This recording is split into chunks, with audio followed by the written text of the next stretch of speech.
Hello dear students, how are you all? Today in this video we are going to learn about cash book part 1.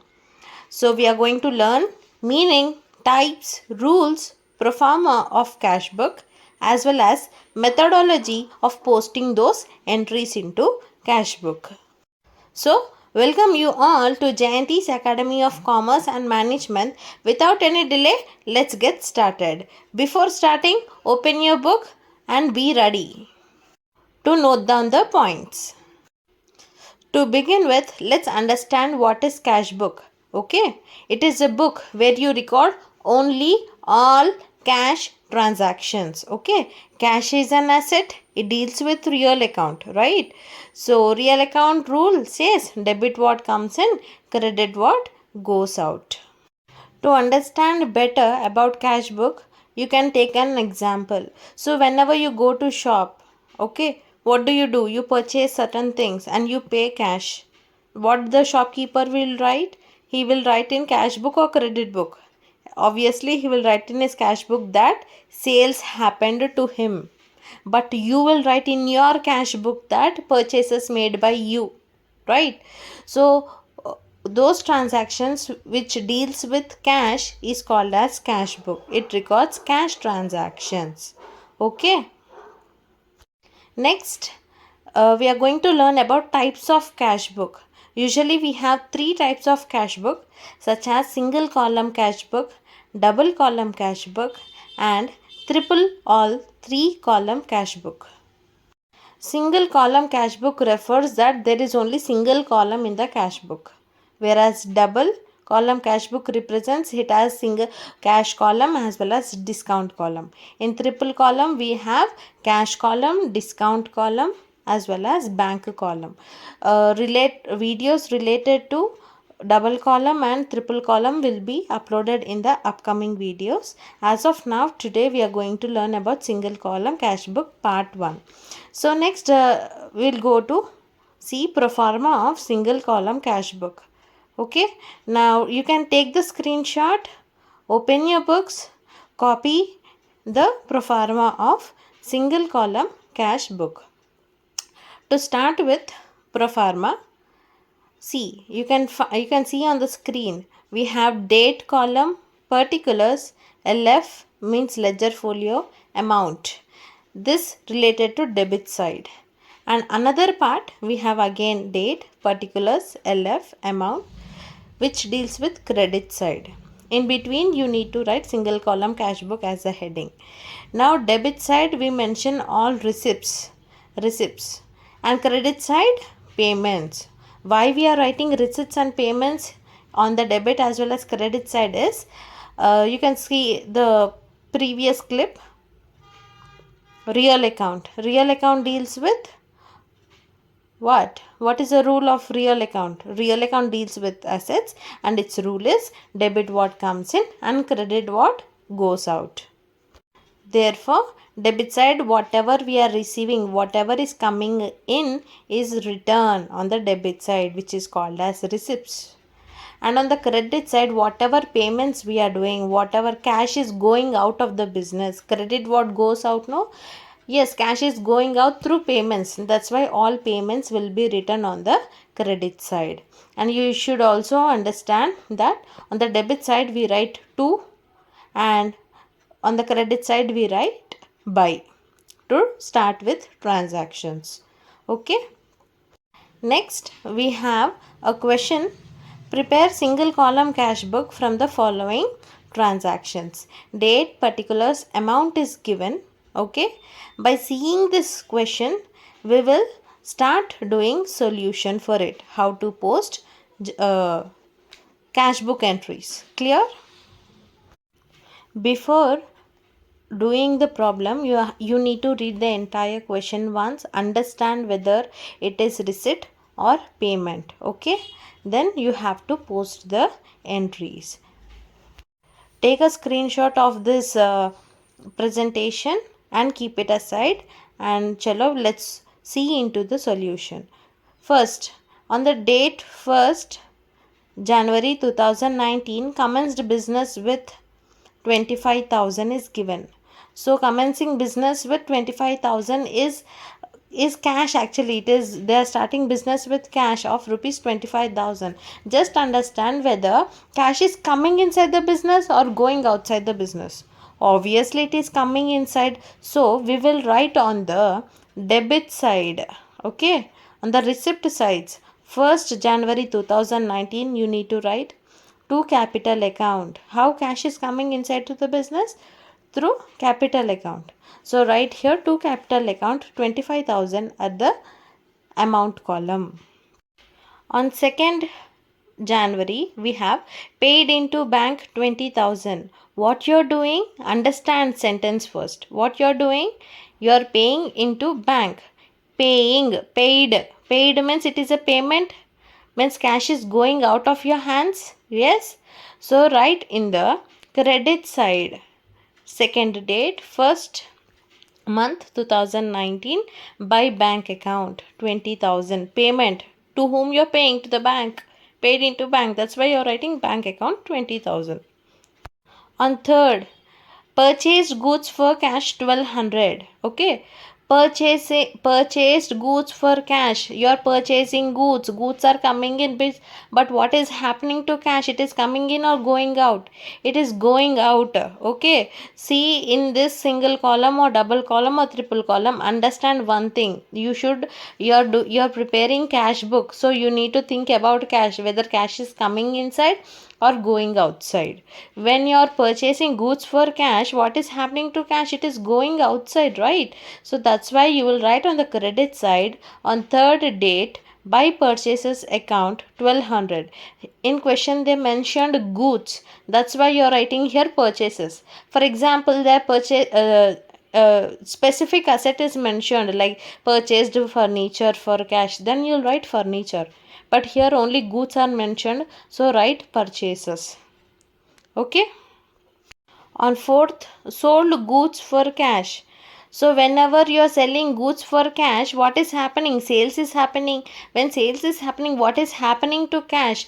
Cash is coming inside. So it is receipt. You have to write on the debit side because it is receipt. On 4th, to sales account 2000.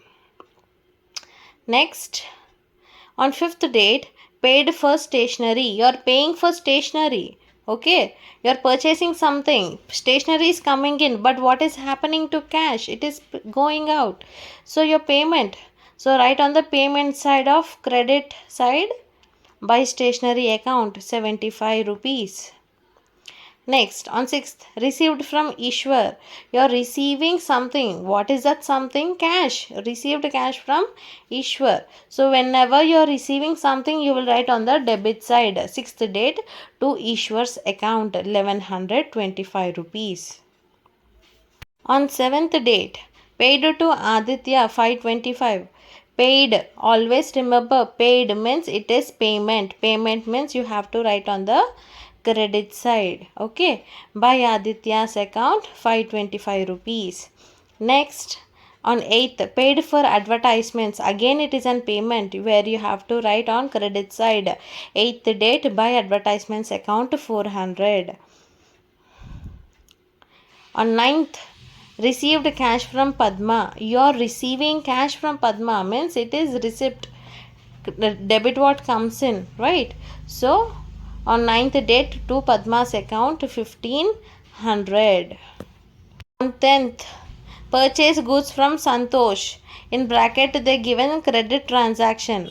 Actually in your exam no one will mention you whether it is cash transaction or credit transaction. You only should identify whether it is cash or credit transaction. How to identify?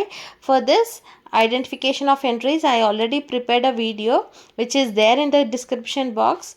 Open the link and watch it. Okay, whenever you purchase goods from Santosh, only name is mentioned. There is for cash or for is not written, it is credit transaction. For more details, check out that video, identification of transactions.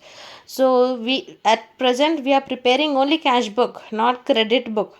That's why this credit transaction will be ignored. It should not, you should not consider this account. this transaction in single column cash book. Why? Because it is credit transaction. On 11th date, we have cash withdrawn for personal use.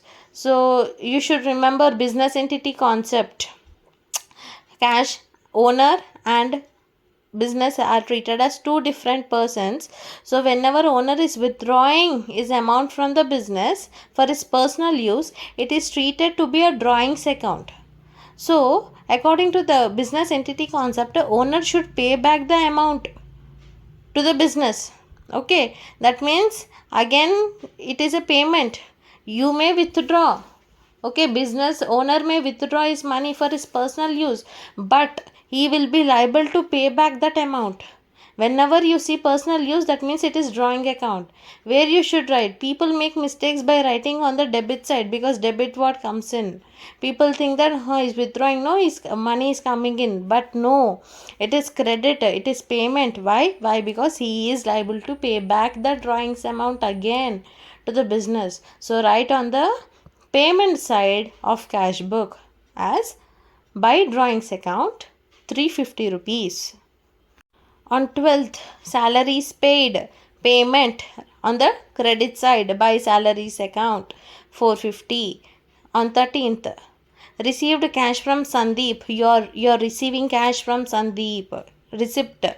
Okay na? So write on the debit side. On 13th, to Sandeep's account 2200. And the last transaction is 14th, rent paid. Again it is a payment. Okay, you're paying rent to the owner. So you'll write pay on the payment side by rent account 300 rupees. Okay, till here are you clear? Okay, take the screenshot, write in your book, practice it. Simply by listening it will not enter into your brain. You have to write and learn. That's it. Okay, so in this presentation I have shown you how to post the entries related to receipts as well as payments. Now we will learn how to do working notes to find out the balance. Okay. Now let's do calculation part of working notes. Do in your rough paper calculate the total of debit as well as credit. Here you can see we got debit of 31,825 and credit amount total 23,300. Here you should identify what is the higher value. Okay, and lower value right there. Higher value, lower value. Here in this problem we got debit side higher value and credit side lower value. So what you need to do is you have to put higher value at the both the sides of balancing figure. And now you should calculate higher amount minus lower amount. Here we got debit side higher, credit side lower. As you see on the screen, you have to do this subtraction part like this. Higher value minus lower value. Okay, so we got balance of 8,525 rupees. So how to write that balance? Let's see. As I told you to write higher amount both the sides in these two parallel boxes, which is called as balancing figure. Okay, now the subtracted part, higher value minus lower value of amount. So wherever you get a lower value, that is on the credit side, your balance will come there. So what is this month?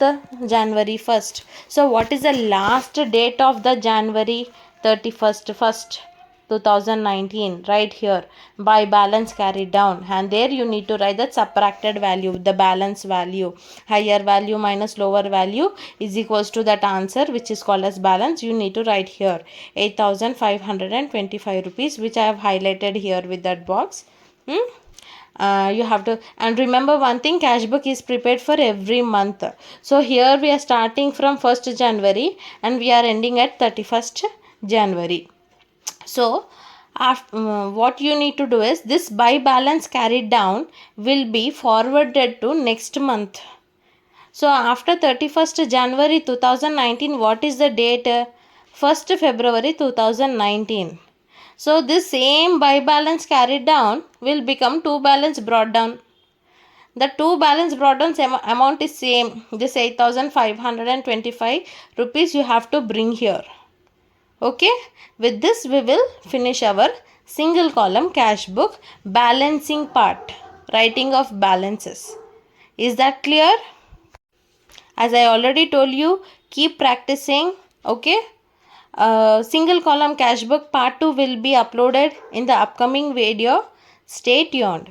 For more knowledgeable lectures, please do like, subscribe, share Jayanthi's Academy of Commerce and Management. Click on the bell icon.